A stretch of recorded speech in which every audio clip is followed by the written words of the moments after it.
Ikaw lang naman pala. Oo, ako ito. Bakit? Sinabi ko bang ako ikaw? Pala desisyon ka, te, ah. Akala ko naman kung ano na to. Ay, ewan ko sa iyo. Mukhang TH ka lang yata. Bakit? Ano ba akala mo? Ano to, ipapakulong mo ko dahil...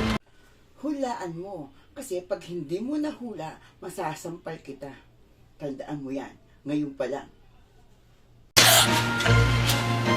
Eh di natikman mo yung sampal ko. Nakaranas ka ng palad ko. Pa gusto mong lagyan pa kita ng sumpa. Kasama to. 2 na. Pero wala akong ipapaliwanag dahil walang katotohanan yung sinasabi niyang baliw na yan.